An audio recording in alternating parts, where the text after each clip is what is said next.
সকলোকে ধন্যবাদ আৰু নমস্কাৰ জনাইছোঁ। আপোনালোকক অনুৰোধ জনাইছোঁ, জুবিন আহিব এতিয়া। আপোনালোকে জীয়াই থকা কালটো সদায় মৰম দিলে, বহুত বহুত মৰম, বহুত আশীৰ্বাদ দিলে জুবিনক, আৰু আপোনালোককো ইমানেই ভাল পায় সদায় জুবিনে। গতিকে এতিয়া আহিব, শান্তিপূৰ্ণভাৱে সকলো হৈ যাওক। জুবিনৰ যি শেষ যাত্ৰা, সেয়া একো বিঘিনি নহ'বাকে সকলো শান্তিপূৰ্ণভাৱে হওক। যিবোৰ কোনোবাই যদি কিবা অকণমান মানে ভাবিছে, কিবা এটা মানে খেলি মেলি হৈছে, কিবা তেনেকুৱা ধৰণৰ সংঘাত সৃষ্টি হৈছে, এই বস্তুবোৰ নহওক, একেবাৰে শান্তিপূৰ্ণভাৱে হওক। পুলিচ প্ৰশাসনে, এডমিনিষ্ট্ৰেশ্যনে আমাক বহুত সহায় কৰি আছে।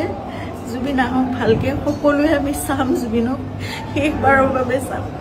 আৰু জুবিনৰ লগত আমাৰ নিজৰ ভাইৰ নিচিনা চিন্তাৰ সদায় আৰম্ভণিৰ পৰা 2020 চনত আপোনালোকে জানে, যেতিয়া খুব ডাঙৰ এটা মেচিভ এটেক হৈছিলে চিজাৰ, সেইখিনি সময়ত আমি ইয়াত ট্ৰিটমেণ্ট কৰি আকৌ বম্বে লৈ যাব লগা হৈছিল। ক'ভিড আহিল, সকলো বন্ধ, নিজৰ জীৱনকো বিপন্ন কৰি বাহিৰলৈ ওলাই খোৱা বস্তুৰ যোগানৰ পৰা আদি কৰি সকলো বস্তু চিন্তাৰ্থে কৰিছিল। তেনেকৈ ভাল কৰি জুবিনক আমি ক'ভিডৰ এই লকডাউনৰ মাজতো বাছেৰে ঘূৰাই আনিছিল। সদায় জুবিন আমাৰ নিজৰ হৈ আছে। আৰু আমি কিবা এষাৰ কথা ক'লেও সিদ্ধাৰ্থৰ কথা জুবিনে কেতিয়াও তাৰ গাত টোপ এটা পৰিবলৈ নিদিয়ে। আজি তাক জুবিনৰ সেই যাত্ৰাত থাকিবলৈ দিয়ক। আপোনালোকে যি তাৰ বিষয়ে, তাৰ বিপক্ষে যদি কিবা ভাবিছে, সেই বস্তুবোৰ আপোনালোকে আপোনালোকৰ মনৰ পৰা উলিয়াই দিয়ক। সকলো থাকক একেলগে, আমাৰ পৰিয়ালটো একেলগে থাকক, আমাৰ নিজৰ মানুহবোৰ। কাৰণ মই জানো কাইলৈ মোক সিদ্ধাৰ্থৰ ছাপোৰ্ট লাগিব। সি মোৰ কাষত নাথাকিলে মই একো কৰিব নোৱাৰিম। জুবিনৰ বহুত আধৰুৱা কাম আছে, সেইবোৰো আগবঢ়াই নিব লাগিব। এই ল'ৰাটোক আহিবলৈ দিয়ক।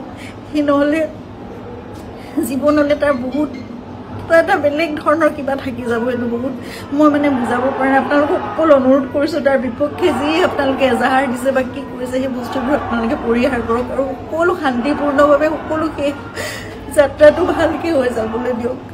সকলোকে অনুৰোধ জনাইছোঁ আপোনালোকে।